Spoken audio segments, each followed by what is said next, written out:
사시사철 푸르른 야자수처럼 갈보리 십자가에 뜨거운 사랑 전하자 누려보자 예수의 계절 하늘 뜻 이뤄가는 사명 공동체.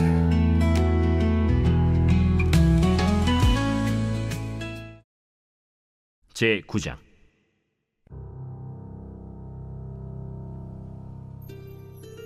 다윗이 이르되 사울의 집에 아직도 남은 사람이 있느냐? 내가 요나단으로 말미암아 그 사람에게 은총을 베풀리라.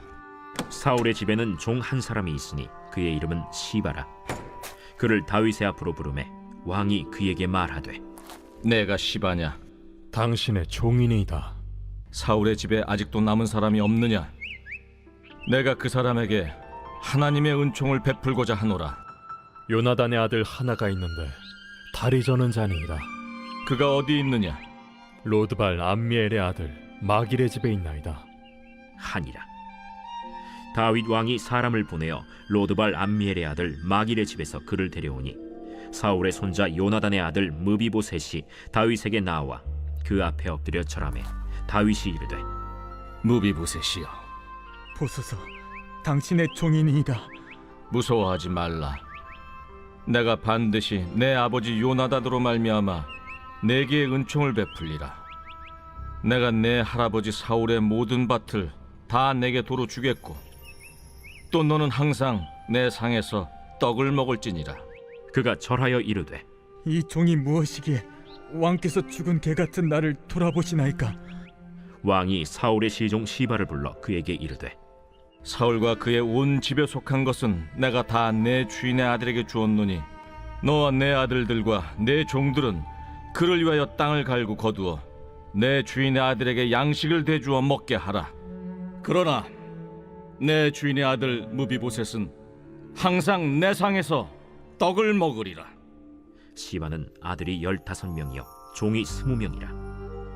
시바가 왕께 아뢰되 내 주 왕께서 모든 일을 종에게 명령하신 대로 종이 준행하겠나이다. 무비보셋은 왕자 중 하나처럼 왕의 상에서 먹으니라. 무비보셋에게 어린 아들 하나가 있으니 이름은 미가더라. 시바의 집에 사는 자마다 무비보셋의 종이 되니라. 무비보셋이 항상 왕의 상에서 먹으므로 예루살렘에 사니라. 그는 두 발을 다 절더라. 샬롬, 반갑습니다. 오늘은 왕에게 입양된 머비보셋이란 제목으로 함께 하나님의 말씀 나누겠습니다.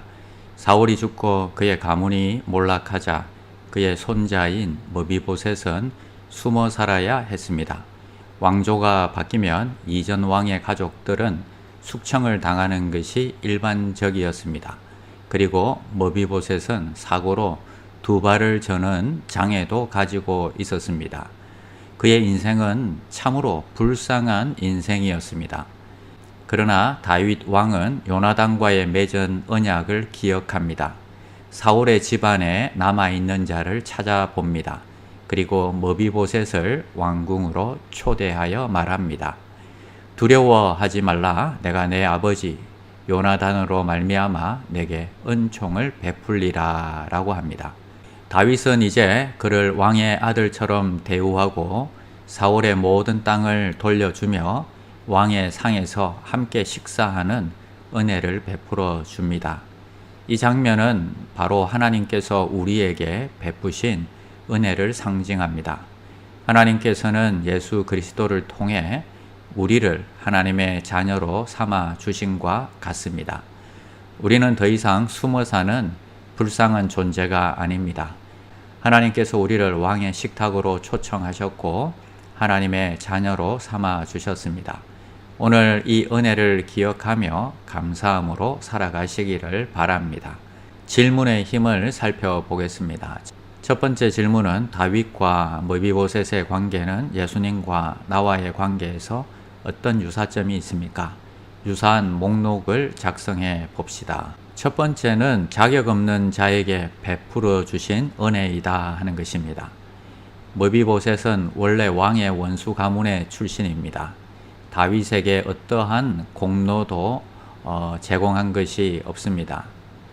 마찬가지로 우리도 죄에 대해서 하나님과 원수가 되었으나 하나님의 은혜로 아무 공로 없지만 구원을 얻게 되었습니다. 두 번째는 죽은 자와 같은 존재를 살려주셨다 하는 것입니다. 머비보셋은 스스로를 죽은 개라고 여겼지만 왕의 상에서 먹는 영광을 얻게 되었습니다. 우리도 마찬가지로 영적으로 죽었던 존재였으나 예수님이 살려주신 것입니다. 세 번째는 왕의 식탁에서 먹는 특권을 누렸습니다. 머비보셋은 왕의 아들처럼 평생 다윗 왕의 식탁에서 식사를 하게 됩니다. 우리도 마찬가지입니다. 예수님과 함께 천국 잔치에 참여할 것을 약속을 받았습니다. 네 번째는 모든 상속을 회복시켜 주신 것입니다. 머비보셋은 사울 왕의 모든 재산을 돌려받게 됩니다. 우리도 마찬가지로 하나님 나라의 유업을 받는 하나님의 자녀로서 상속자가 된 것입니다. 다섯 번째는 하나님 나라의 새로운 신분을 받았다 하는 것입니다. 머비보셋은 다윗의 은혜로 한낱 도망자가 아니라 왕자와 같은 신분을 얻게 되었습니다. 우리도 예수님의 은혜로 죄인의 신분에서 벗어나 하나님의 자녀라는 신분을 얻게 되었습니다. 두 번째 질문은 새로운 왕이 이전 왕의 모든 친척을 죽이고 반란이 일어나지 않도록 하는 것은 고대의 관습이었습니다. 그러나 예수님의 방식은 인간의 방식과는 근본적으로 다릅니다. 고대 왕들은 왕권을 지키기 위해서 경쟁자를 제거했지만 예수님은 원수까지도 사랑하셨습니다. 다윗이 머비보셋을 죽이는 대신에 은혜를 베푼 것처럼 예수님도 우리를 심판하는 대신 용서와 생명을 주셨습니다. 인간의 왕국은 두려움과 힘으로 세워지지만 하나님의 나라는 사랑과 은혜 위에 세워진다 하는 것입니다. 오늘 하루 머비보셋의 은혜를 묵상하며 하나님께서 주신 은혜를 누리며 살아가는 하루가 다 되시기를 축복합니다. 기도하겠습니다. 사랑과 은혜가 충만하신 하나님 아버지 감사합니다. 우리는 머비보셋처럼 아무런 자격도 없고 연약한 존재이지만 주님의 크신 사랑으로 왕의 식탁에 초대받은 자들이 되었습니다. 우리의 죄와 부족함에도 불구하고 우리를 받아주시고 하나님의 자녀로 삼아주심을 감사드립니다. 세상의 방식이 아닌 예수님의 방식과 또 사랑과 은혜의 길을 따라 살게 하여 주시옵소서. 우리도 받은 은혜를 나누며 살아가게 하여 주시옵소서. 이제 두려움이 아니라 믿음으로, 심판이 아니라 용서로, 미움이 아니라 사랑으로 살아가게 하여 주시옵소서. 예수님의 이름으로 기도드립니다. 아멘. 나는 죽었습니다. 제가 주인이 아니고 예수님이 저의 주인이십니다. 예수님은 십자가에서 죽으시고 부활하셨습니다. 부활하신 예수님을 가슴으로 만나서 따라가며 간증합니다.